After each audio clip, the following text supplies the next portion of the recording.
आपने I think बहुत कुछ सीखा होगा हमारे इस वर्कशॉप के अंदर, और जो उन्होंने स्टार्ट किया है इस कोर्सेज़ को आप सबके लिए।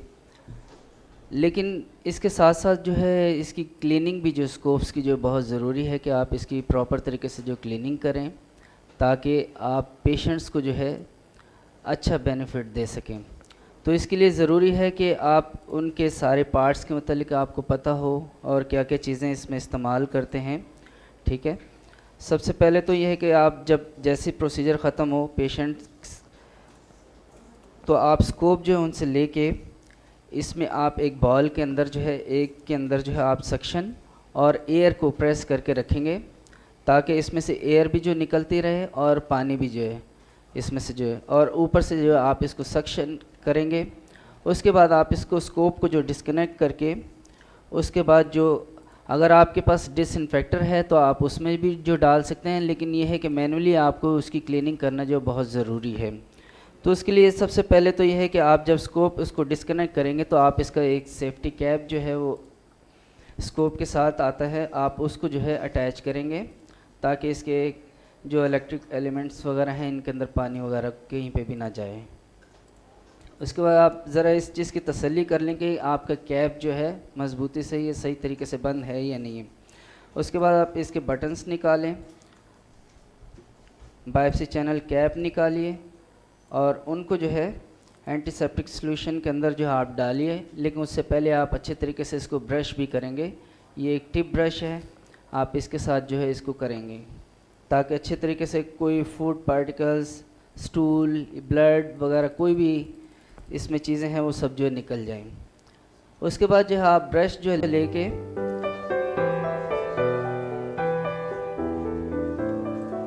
आप उसको अच्छे तरीके से जो है उसके तमाम चैनल्स के अंदर आप उसको जो है डालेंगे और इसको अच्छे तरीके से जो क्लीन करेंगे।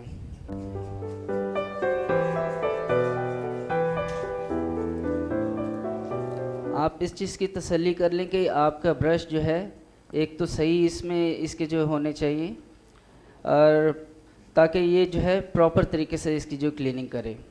ठीक है, ये इसका फर्स्ट चैनल है। सेकंड चैनल ये है इसका क्लीनिंग ब्रश का।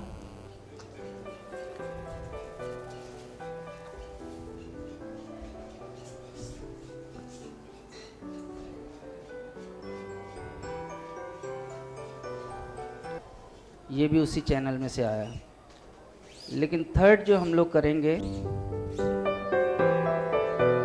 वो इस डायरेक्शन पे जो है हम लोग रखेंगे, और बहुत ही स्मूथ हैंडलिंग के साथ आप जो ब्रश करेंगे। ऐसा ना हो कि आप फोर्स अप्लाई करें और इसको जो है अंदर से इसके जो चैनल को जो डैमेज कर दें।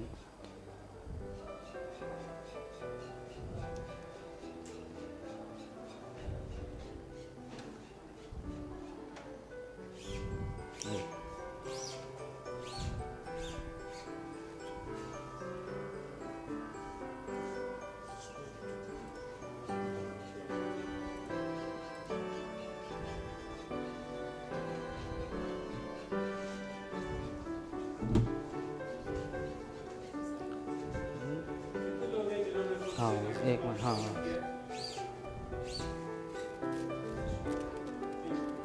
अब ये इसको हम लोग स्ट्रेट डायरेक्शन पे जो डालेंगे, और ये इस सक्शन चैनल में से जो है जिसके साथ हम लोग सक्शन कनेक्ट करते हैं, यहाँ से इसका ब्रश जो निकलेगा।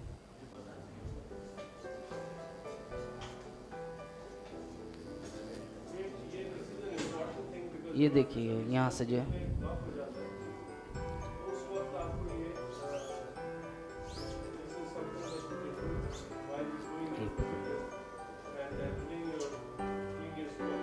इसके बाद इसका एक एक्सिलरी चैनल है। बाज़ औक़ात ये होता है कि जैसे पॉलिप वगैरह है या कोई ख़ास आप चीज़ देखना चाह रहे हैं, तो उसमें इरिगेशन पंप जो उसके साथ अटैच करते हैं आप वॉश के लिए, और ये इसका एक्सिलरी चैनल है। इसका भी जो अच्छे तरीके से वॉश होना बहुत ज़रूरी है। इसके लिए कि आप इस ट्यूब को इसके साथ कनेक्ट करें और यहाँ से आप सिरिंज के साथ उसको फ्लैश करेंगे, तो सारा जितना भी इसके अंदर से मवाद होगा या जो भी है स्टूल, ब्लड, ये सब जो इसमें से जो निकल जाएगा।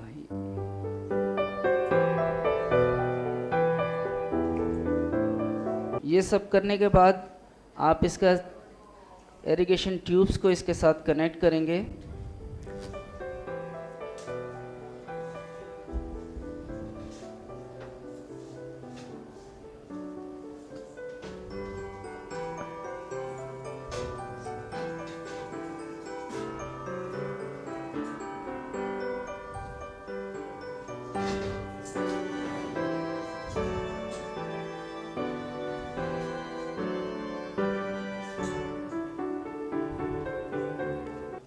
अब ये हमारा इसके साथ जो है इरिगेशन सिस्टम जो है इसके साथ अटैच कर दिया स्कोप के साथ, और ये इसके हर चैनल के अंदर जो है इसमें हम जो भी डिसइंफेक्टर जो है वो इस्तेमाल करना चाहते हैं या जो रिकमेंड है इसके लिए एंडोस्कोप्स के लिए आप उसको करेंगे।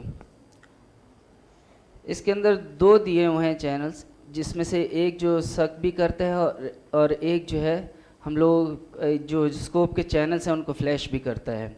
तो इसको एक बॉल के अंदर डाल देते हैं और इन दो पॉट्स में से जो है किसी एक के अंदर अटैच करेंगे तो ये इसमें से जो है वाटर आएगा। ये जो है इसके जो है लेंस को साफ़ करे और इसके अलावा एयर वाटर चैनल जो है इसमें मेटल टिप जो लगी है उसको जो वॉश कर रहा है। और इसी से हम लोग इसी चैनल के साथ जो इसको एस्पिरेट भी कर सकते हैं। और उसके बाद दूसरी पॉट में सिरिंज अटैच करके और ये इसके एसेसरी चैनल या सक्शन चैनल को ये वॉश करेगा।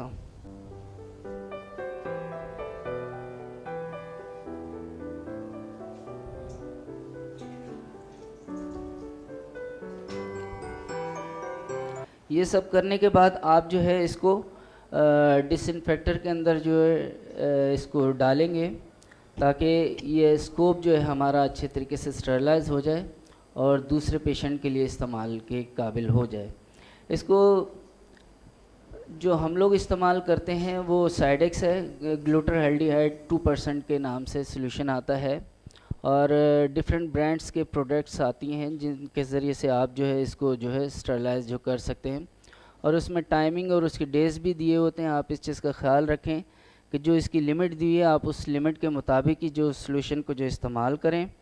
और उसके बाद जो उसकी लिमिट है टाइमिंग की जो आप उसको प्रॉपर तरीके से साफ़ करें ताकि ये पेशेंट के लिए जब इस्तेमाल हो तो उसके अंदर कोई भी ऐसी चीज़ ना हो जो दूसरे पेशेंट के लिए नुकसान का बायस हो। क्योंकि जैसा आपको पता है कि आजकल बहुत सारी डिजीज़ ऐसी हैं जो कि फ़ौरन पेशेंट को जो है लग जाती हैं, बीमारियां वगैरह जो है। तो आप अगर अच्छा काम कर रहे हैं तो आपकी क्लीनिंग भी जो ऐसी होनी चाहिए कि जो दूसरे के लिए नुकसान का बायस ना हो।